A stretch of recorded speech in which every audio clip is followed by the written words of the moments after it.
collection of bones in a bone bed doesn't automatically mean we're looking at a collection of animals that live together.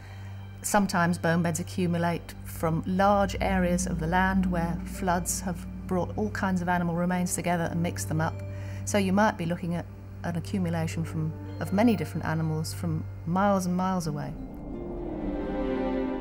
This was the first problem. Floodwaters spreading across the plains could have washed together the remains of several unrelated tyrannosaurs. Buried in the same place millions of years ago, today they might look like a pack.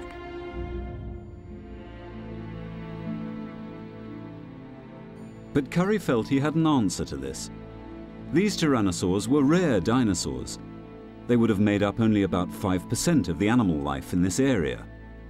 The chances that 12 unrelated tyrannosaurs died separately and were washed together to this spot were minute. To find 12 tyrannosaurs by chance at this level, in this bone bed, the chances of that happening are about 1 in 64 million. It really isn't very likely that it's going to happen by chance. But there could be an even more dramatic reason why the bones of Curry's tyrannosaurs were all in one place. They could all have been caught in a predator trap.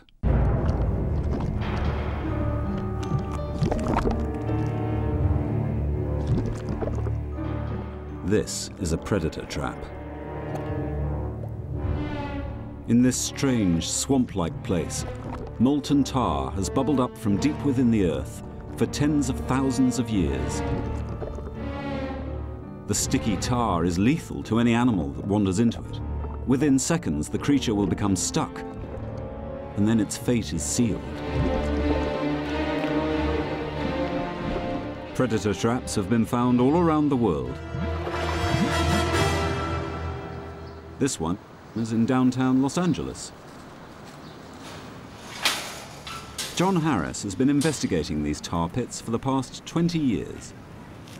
What would happen would be a horse or a ground sloth or a camel would wander along and get stuck, and just demonstrating here, once it's in, it takes a great deal of strength to pull it out. And of course, if an animal gets stuck on the surface like this, when it's trying to pull out one leg, it's pushing in 3 others. And so very soon it will get totally immobilized. The trapped animal would lure predators to the swamp, who would in turn become stuck. It will be sort of meat on the hoof waiting for the saber-tooths and the direwolves to come in and feed from it. And they would come in, and they in turn would get stuck, and down would come the vultures to feed on them, and they would get stuck, and in would come the flies to feed off the carcasses, and they get stuck. So in pretty short order, you build up an example of the whole food chain.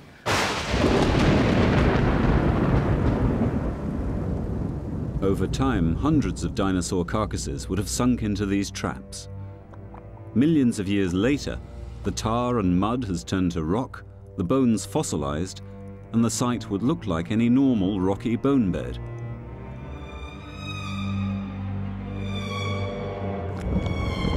If Curry's dig site was actually a prehistoric predator trap, it would destroy his theory that the tyrannosaurs lived and hunted in packs. But how could the paleontologists tell? There is always one telltale feature of all predator traps. They trap and kill every animal that is unlucky enough to cross their path. They contain the bones of many different species of animal that lived for miles around them.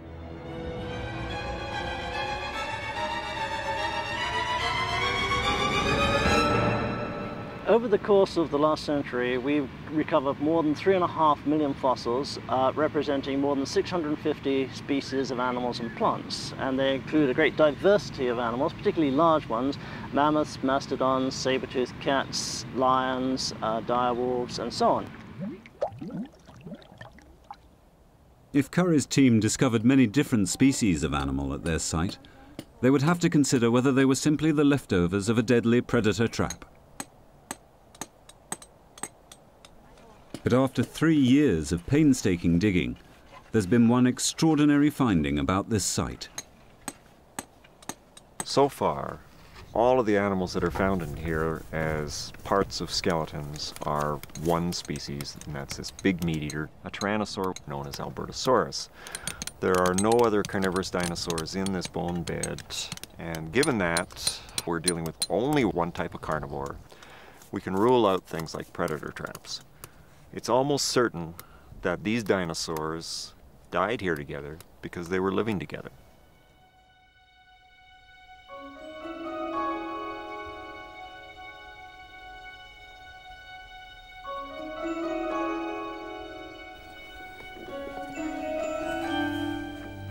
Phil Currie seemed to have proved his case.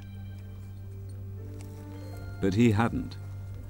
Although he was convinced, his fellow paleontologists still weren't sure. If we just found one site with large predatory dinosaurs found as a group with multiple individuals of different age sizes buried together, that could be a fluke, it could be a chance. The evidence right now is a little bit equivocal. It's not a definite set of evidence, it's a little circumstantial. Despite all his efforts, Currie's case was not yet proven. He now needed a second site if he was to convince his colleagues that the first dig wasn't a fluke, that large meat-eating dinosaurs really were pack hunters.